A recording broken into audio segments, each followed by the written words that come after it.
श्री परमहंस योगानंद गुरुजी की जीवनी एक योगी की आत्मकथा है। यह इतिहास हर कोई पढ़ता है। ये पुस्तक दुनिया भर में बहुत लोकप्रिय है। ये कई लोगों के लिए प्रेरणा है। क्रिकेटर, अभिनेता, श्रमिक, व्यवसाय, सभी ने इससे अपनी दिशा बदल ली है। एक योगी की आत्मकथा। अध्याय 2। मेरी माँ की मृत्यु एक अजीब राक्षस के कारण। मेरी माँ की सबसे बड़ी इच्छा मेरे बड़े भाई से शादी करना है। मैं अक्सर उन्हें सुनता था कि जब अंतु की शादी का चेहरा देखा जाता था तो हर भारतीय के दिल में इस धरती पर स्वर्ग देखने की गहरी इच्छा होती थी। जब अंतु की शादी की घोषणा हुई तब मैं 11 साल की थी। अम्मा कलकत्ता में है और खुशी खुशी शादी की सारी तैयारियां कर रही हैं। मैं और मेरे पिता उत्तर भारत में बरेली स्थित अपने घर पर ही रुके थे। 2 साल तक लाहौर में काम करने के बाद मेरे पिता का तबादला बरेली हो गया। इससे पहले मैंने अपनी दोनों बड़ी बहनों राम और उमाकी को देखा था जब उनकी शादी हुई थी। शादी शानदार थी, लेकिन अनंतु के घर में बड़ा बेटा होने की वजह से इस शादी की तैयारियां बड़े पैमाने पर चल रही हैं। अम्मा हर दिन कलकत्ता में हर जगह से लोगों का स्वागत करती हैं। उन सभी को एक बड़े मकान नंबर 50 में आराम से ठहराया गया था, जिसे हमने एमहर्स्ट स्ट्रीट पर नया लिया था। सब कुछ तैयार है। भोज के लिए सामग्री, दूल्हा और दुल्हन के लिए एक सुंदर पालकी, रंगीन लैंप के मेहराब, विशाल आकार के कार्डबोर्ड हाथी, ऊंट, अंग्रेजी, स्कॉटिश, भारतीय बैंड, पेशेवर मनोरंजनकर्ता, विवाह समारोह आयोजित करने वाले पुजारी, पुराने जमाने का तरीका। मैं और मेरे पिता शादी के समय अपने सभी माता पिता से मिलने के लिए उत्साहित हैं।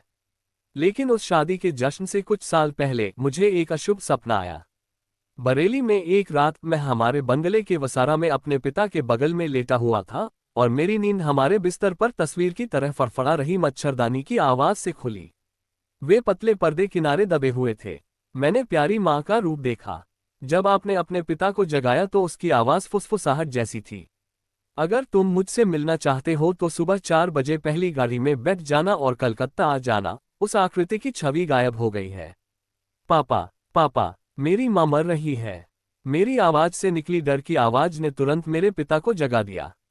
मैंने रोते हुए उन्हें बुरी खबर सुनाई। ये सब तुम्हारा भ्रम है, इसकी चिंता मत करो, पिताजी ने कहा। किसी भी नई स्थिति को अस्वीकार करने की स्वाभाविक प्रवृत्ति में तुम्हारी माँ का स्वास्थ्य दैवीय है। अगर कोई बुरी खबर होगी तो हम कल चले जाएंगे। अगर तुम अभी नहीं गए तो बाद में खुद को माफ नहीं कर पाओगे। मेरे अंदर का दर्द अभी भी मार्मिक था। मैं भी तुम्हें कभी माफ नहीं करूंगा। वह दुखद सुबह स्पष्ट संदेश लेकर आई कि अम्मा बीमार हैं और खतरे में हैं। शादी स्थगित, तुरंत आ जाओ। हमने अपना दिमाग खो दिया। हम दोनों चले गए। हमारे एक चाचा हमें एक गांव में मिले जहां रास्ते में गाड़ी बदल गई। एक रेलगाड़ी भयानक गर्जना के साथ हमारी ओर आ रही है। रानुरा, जो पहले छोटी दिखती थी, बड़ी हो गई। मन में संकट के परिणामस्वरूप मुझे ऐसा लगा जैसे मैं पटरी से गिरने वाला हूं। चूंकि उसने हाल ही में अपनी मां को खोया था, उसे लगा कि वह उसके बिना इस शुष्क दुनिया को सहन नहीं कर पाएगा। मैं इस दुनिया में अपने सबसे प्यारे दोस्त को उतना ही प्यार करता था जितना अपनी मां को। यह उसकी दया से भरी काली आंखें ही थीं जिन्होंने मुझे बचपन में झेले सभी छोटे छोटे दर्दों से राहत दिलाई। क्या मां अभी भी जीवित है? मैं अपने चाचा से यह आखिरी सवाल पूछने के लिए रुका। मुझे अपने चेहरे की निराशा को समझने में देर नहीं लगी। क्यों नहीं जीवित? कहा, लेकिन मुझे उसकी एक भी बात पर यकीन नहीं हुआ। हम कलकत्ता में अपने घर पहुंचे तो हमें मौत का चौंकाने वाला दृश्य देखने को मिला। मैं ढेर होकर ढह गया। लगभग जीवन एक हारी हुई अवस्था पैदा हो गई है। मेरे दिमाग को शांत होने में कई साल लग गए।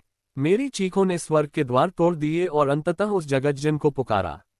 यह माँ के ठंडे शब्द ही थे जिन्होंने अंततः मेरे गले की खराश को शांत किया।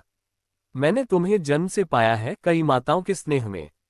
मेरी आंखों में उन काली आंखों को देखो जिन्हें तुम तलाशते हो, वे खूबसूरत आंखें जो गायब हो गई हैं। एक बहुत ही प्यारी माँ का अंतिम संस्कार हो गया। जल्द ही मैं और मेरे पिता बरेली लौट आए। हमारे घर के सामने एक मुलायम लॉन है जो हरे सुनहरे कटोरे में चमक रहा है। इसकी छाया एक बड़े सेवली पेड़ से है। हर सुबह मैं उस पेड़ की स्मारकीय तीर्थयात्रा करता था। काव्यात्मक क्षणों में मैं महसूस करता था वे सफेद सेवली फूल हरी घास से ढकी पूजा वेदिका पर गिर रहे थे, मानो हार्दिक भक्ति से स्वयं को अर्पित कर रहे हों। जैसे ही मेरी आंसुओं की बूंदें बर्फ के टुकड़ों के साथ मिल गईं, मैंने अक्सर भोर से निकलने वाली अलौकिक रोशनी को देखा। मैं ईश्वर के प्रति तीव्र इच्छा के कारण उत्पन्न गहरी पीड़ा से पीड़ित था। ऐसा लग रहा था जैसे हिमालय मुझे अपने करीब खींच रहा हो। एक बार हमारा छठम मोकियाना उन पवित्र पहाड़ियों की यात्रा पूरी करके हमसे मिलने बरेली आया। मैंने ऊंची पर्वत श्रृंखलाओं में रहने वाले योगियों और स्वयं के बारे में उनके द्वारा बताई गई कहानियों को बहुत दिलचस्पी से सुना। चलो हिमालय की ओर भागें, मैंने एक दिन बरेली में हमारे मकान मालिक के सबसे छोटे बेटे द्वारका प्रसाद से कहा। लेकिन उसे मेरी बातों से कोई सहानुभूति नहीं थी। उन्होंने मेरे बड़े भाई को बताया जो मेरे पिता से मिलने वहां आए थे। लेकिन अनंतू का बड़ा भाई, उसने इसे किसी लड़के की असंभव योजना समझकर हल्के में न लेते हुए मुझे भी ऐसा करने के लिए ताना देना शुरू कर दिया। अध्याय 24 देखें कि स्वामी शब्द का मूल अर्थ वह है जो अपनी आत्मा स्व के साथ एक है। यदि आपके पास काशाय वस्त्र मैडरा नहीं है तो आप स्वामी नहीं बन सकते। उन शब्दों ने मुझे अकथनीय उत्साह से भर दिया। उन शब्दों ने मेरी कल्पना को जीवंत रूप दिया। मैं पूरे भारत में घूमने वाला एक तीर्थयात्री था। शायद उन्होंने मेरे पूर्व जीवन की स्मृतियां जगा दी। हालांकि मुझे एहसास हुआ कि उस परिधान को पहनना कितना आसान था जो प्राचीन मठवाद का प्रतीक था। एक दिन सुबह सुबह द्वारका के साथ बातचीत करते समय मुझे ईश्वर के प्रति प्रेम पहाड़ी से फिसलते हुए हिमखंड की तरह महसूस हुआ।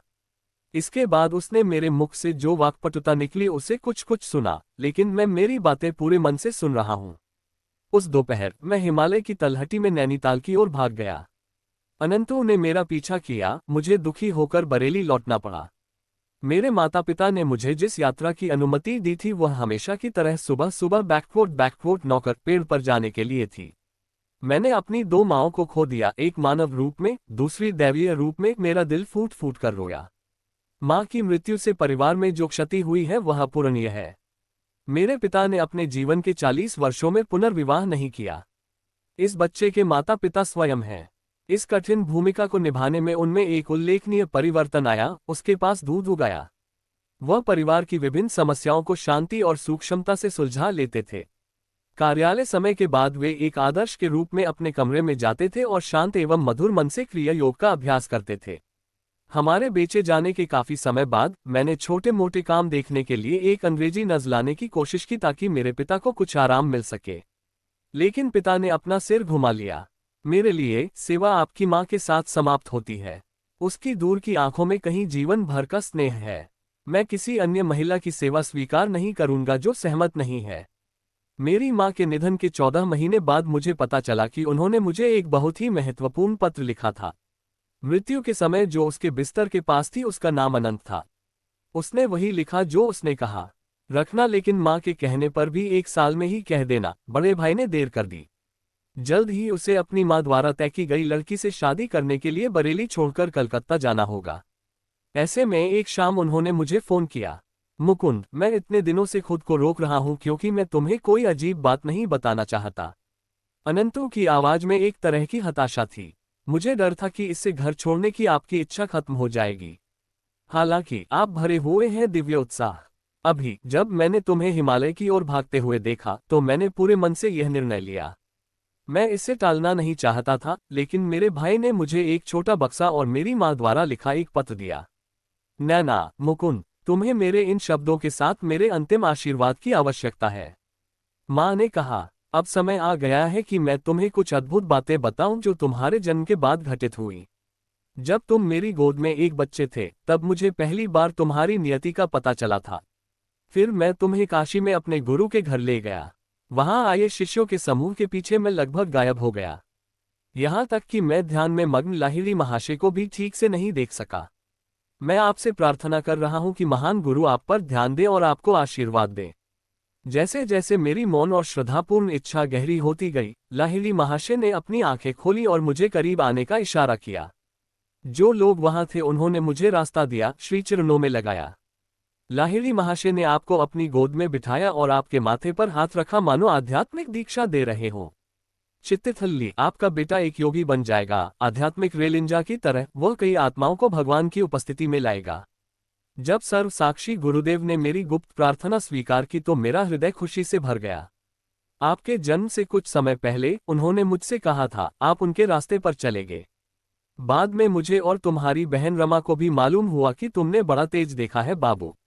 हमने तुम्हें बगल के कमरे से बिस्तर पर निश्चल बैठे देखा। आपके बच्चे का चेहरा चमक उठा और आपकी आवाज में भगवान की तलाश के लिए हिमालय जाने का दृढ़ संकल्प सुनाई दिया। इनसे मुझे पता चला कि तुम्हारा रास्ता सांसारिक आशाओं से बहुत अलग है। नैना, मेरे जीवन में घटी सबसे अनोखी घटनाओं में से एक ने इसे इतना मजबूत बना दिया है कि यही वह घटना है जो मुझे इस अंतिम समय में तुम्हें पत्र लिखने के लिए प्रेरित करती है। यानी पंजाब में एक संत से बातचीत। जिन दिनों हम सब लाहौर में रहते थे, एक दिन एक कारीगर मेरे कमरे में आया और बोला, माँ, एक विचित्र संत आए हैं। वह कहते हैं, मैं मुकुंदू की माँ से मिलना चाहता हूँ। इन सरल शब्दों ने मुझमें गहरी छाप छोड़ी। मैं तुरंत उनसे मिलने गया। उनके चरणों में प्रणाम करते हुए मुझे एहसास हुआ कि वह सचमुच एक ईश्वर प्राप्त व्यक्ति मेरे सामने खड़े थे। अम्मा, यह महागुरु की इच्छा है कि आप जाने कि आप इस दुनिया में लंबे समय तक नहीं रहेंगी। जब आप दोबारा बीमार पड़ते हैं तो आपकी आवाज घातक हो जाती है। फिर वह चुप हो गया। उस पल मुझे बहुत शांति का अनुभव हुआ, भले ही मेरा डर दूर हो गया हो। आखिर में उन्होंने फिर कहा, एक चांदी का तावीज आपको सावधानी से छिपाना चाहिए। मैं इसे आज तुम्हें नहीं दूंगा, तुम्हें मेरी बातों में सच्चाई जानने के लिए कल जब तुम उस रक्षारे का ध्यान करोगे तो वह स्वयं तुम्हारे हाथों में आकार ले लेगी। मरने से पहले आपके बड़े आपसे रक्षा सूत्र को 1 वर्ष तक छिपाकर रखने के लिए कहते हैं। साधु वह जो आध्यात्मिक प्रशिक्षण का अभ्यास करता है या उसका अनुसरण करता है।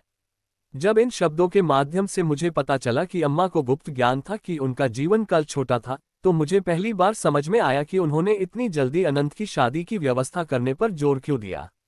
भले ही वह शादी से पहले मर गई हो, एक माँ के रूप में उसकी स्वाभाविक इच्छा शादी समारोह देखने की थी।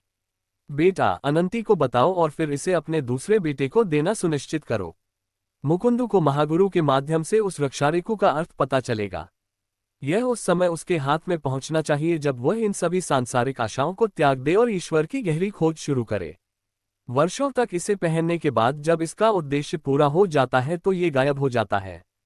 भले ही उसने इसे किसी अत्यंत गुप्त स्थान पर छिपा दिया हो, फिर भी उसे इसे खोजने के लिए वहां जाना पड़ा। मैं उन्हें भिक्षा देने गया और बड़े आदर से उन्हें प्रणाम किया, लेकिन उन्होंने आशीर्वाद दिया और बिना भिक्षा लिए ही चले गए। कल शाम जब मैं हाथ जोड़कर ध्यान कर रहा था, जैसा कि संत ने कहा था, मेरी हथेलियों के बीच एक राक्षस दिखाई दिया। 2 वर्ष से अधिक समय तक मैंने इसे सावधानी से छुपाया। अब यह अंथू के पास है। मेरे गुरुदेव मुझे परमेश्वर के हाथों में सौंपने जा रहे हैं, इसलिए मेरी चिंता मत करो नैना, मैं जाऊंगा। जगन माता आपकी रक्षा करेगी। जैसे ही राक्षस मेरे वश में हुआ, प्रकाश की एक किरण मेरे ऊपर चमक उठी, मुझमें दमित स्मृतियां जाग उठीं। प्रतीक गोल, प्राचीन और छवि जैसा है। संस्कृत लिपि में भी कुछ अक्षर हैं। मुझे एहसास हुआ कि यह मेरे अतीत के शिक्षकों से आया है जो अदृश्य थे और मेरा मार्गदर्शन कर रहे थे। बेशक इसका एक और महत्व भी है, लेकिन मुझे लगता है कि रक्षारे की महिमा को कोई भी पूरी तरह से उजागर नहीं कर सकता। हालांकि अंत में इस रक्षारे से चाहे मेरे जीवन की कितनी भी कष्टकारी परिस्थितियां गायब हो गईं, ऐसा हुआ कि मुझे एक शिक्षक मिल गया। संतों को एक पारंपरिक श्रद्धापूर्ण भेंट। इस तरह की सुरक्षा अलौकिक शक्ति द्वारा निर्मित कोई वस्तु, इसका स्वरूप अनित्य है। ऐसी चीजें अंततः इस दुनिया से चली जानी चाहिए। अध्याय 43 देखें। इस ताबीज पर एक मंत्र उत्कीर्ण है। कहीं और ध्वनि और वाणी की शक्ति यानी मानव आवाज की इतनी बारीकी से जांच नहीं की गई है जितनी भारत में की गई है।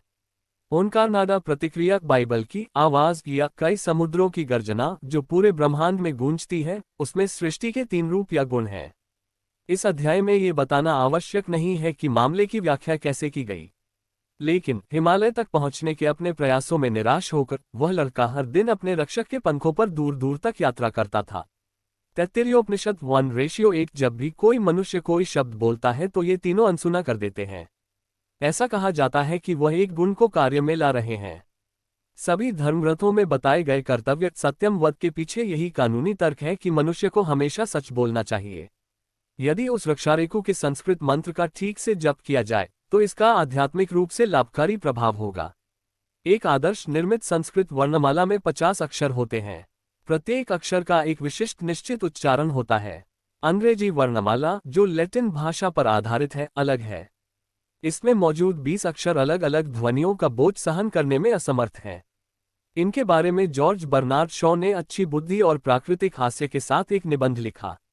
श्री शॉ अपनी सामान्य निर्ममता के साथ, यदि अंग्रेजी भाषा में अंग्रेजी वर्णमाला को शामिल करने के लिए गृहयुद्ध की आवश्यकता होती है तो मुझे इससे कोई आपत्ति नहीं है। एक नई 42 अक्षरों वाली वर्णमाला विल्सन की द की मांग करते हैं। भाषा का चमत्कारी जन्म। न्यूयॉर्क फिलोसॉफिकल लाइब्रेरी द्वारा प्रकाशित पाठ के लिए शाह के प्रारंभिक लेखन देखें। वह मॉडल वर्णमाला पूर्णता की दृष्टि से संस्कृत वर्णमाला के निकट आती है। चूंकि संस्कृत वर्णमाला में 50 अक्षर हैं, इसलिए उच्चारण में त्रुटियां होती हैं। सिंधु घाटी में पाई गई कुछ मुहरों के आधार पर भारत में कुछ विद्वानों द्वारा सेमेटिक स्रोतों से संस्कृत वर्णमाला को उर्वरित किया गया था। मोहनजोदारो और हाल ही में हड़प्पा में खोजे गए कुछ महान हिंदू शहर इस बात की गवाही देते हैं कि भारत में एक महान संस्कृति का प्रागैतिहासिक काल रहा होगा, जो हमें एक ऐसे युग में ले जाता है जिसका केवल अनुमान ही लगाया जा सकता है। सर जॉन मार्शल, मोहनजोदारो और सिंधु सभ्यता, 1931। यदि हिंदू धर्म सत्य है कि इस धरती पर सभ्य मनुष्य का गौरवशाली प्राचीन इतिहास है, तो ये बता सकता है कि विश्व की सबसे प्राचीन भाषा संस्कृत सबसे उत्तम भाषा क्यों है। .107 अधोगनापिका देखें। एशियाटिक सोसाइटी के संस्थापक सर विलियम जोन्स कहते हैं, संस्कृत, चाहे इसकी प्राचीनता कुछ भी हो, इसकी एक उल्लेखनीय संरचना है। ये ग्रीक से अधिक परिपूर्ण है, लैटिन से अधिक व्यापक है, दोनों की तुलना में अधिक सूक्ष्मता से व्यवस्थित है। विश्वकोश एनसाइक्लोपीडिया अमेरिकाना में कहा गया है, 18वीं शताब्दी के उत्तरी भाग में प्राचीन काव्यध्यान के पुनरुद्धार के बाद पश्चिमी विद्वानों संस्कृति के इतिहास में संस्कृत भाषा के अध्ययन की शुरुआत से अधिक प्रमुख कोई घटना नहीं है। भाषा विज्ञान, तुलनात्मक व्याकरण, तुलनात्मक पौराणिक कथाएं, धर्मशास्त्र आदि संस्कृत भाषा की खोज के अस्तित्व पर आधारित हैं और इसके अध्ययन से गहराई से प्रभावित हैं। अधिक वीडियो के लिए लाइक, कमेंट, शेयर, सब्सक्राइब करें।